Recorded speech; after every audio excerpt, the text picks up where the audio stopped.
I'm joined now by the Chief Officer of the Church, Dave Kendall.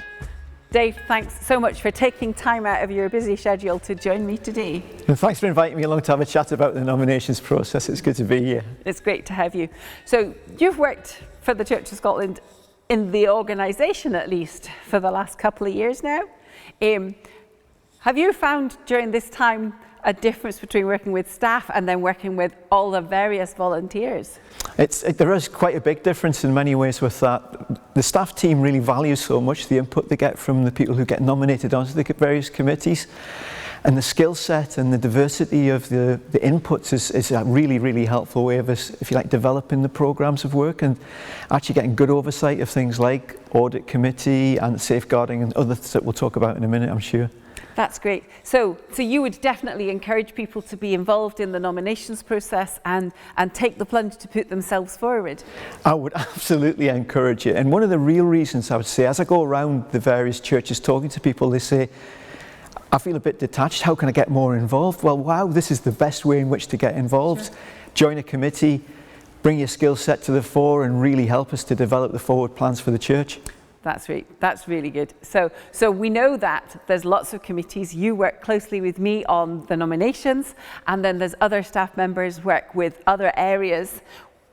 What have we got? We've got our forums that look at lots. They've got a huge remit, haven't they? Well, the two forums have a major remit looking at faith nurture and faith impact, our ministries related work, thinking about our work overseas as well, but also how we input into things like climate change, the things that matter to the church, and trying to get the church's opinion to be out there. Mm-hmm. And these committees are, and you can see from the conveners there and the wonderful displays they've put on at the General Assembly, that's all as a result of the work that the people have done on the forums. Right.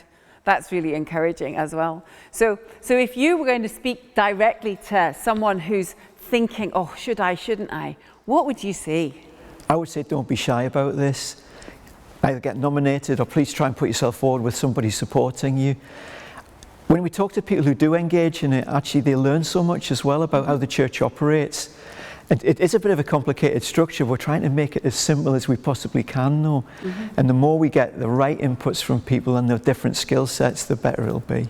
That's brilliant. So this past couple of years has taught us lots of things about how we meet and where we meet. One of the issues I know that has caused a lack of diversity going in the past has been this, I live too far away, I'm not able to travel myself. So is this something that's going to be a new opportunity? I think it will be, won't it? I mean, we've learned so much about being able to operate in this virtual world with videos and Teams and all those sort of things, allowing us to talk to each other from great distance, but from our own homes. Mm-hmm. And the working from home we've been doing within the national office has shown us that we can actually talk to anybody across the whole of Scotland from our laptop almost. So you can see going forward, there's a chance here for people across all of Scotland to interact with these committees mm-hmm. without perhaps that burden of travel they used to have. Sure.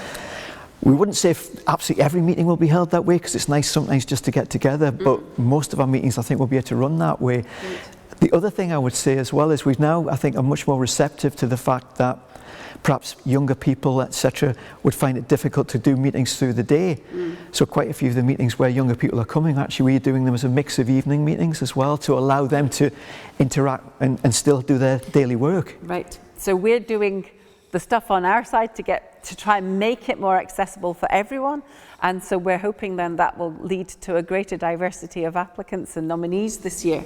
Oh, we are hoping for that. and a widespread different sorts of applications would be really, really welcomed, and that's what we're hoping to have, and try to encourage people that actually don't worry so much about that aspect of it. What we want is your engagement, and we'll try and upgrade things in the national office as well to even make it easier for people. Great. So we really are serious about equality and diversity and inclusion.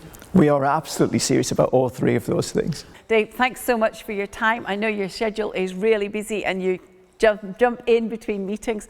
It's good to have you, and I'm hoping that you'll be there with me on the 17th of November for the webinar, when we get a chance to answer maybe some of the questions that come from those who are thinking about it. Oh, I'll certainly be there with you, and I enjoy working with you on the nominations as well, Julie. It's fantastic to meet so many people across the church. That's another great thing, isn't it? You can meet people from all different aspects of the church, meet the staff. Yeah. But also engage with people from other congregations and other parts of the church. That's great. That's brilliant. Thank you so much for that. Thanks, Dave. Thanks.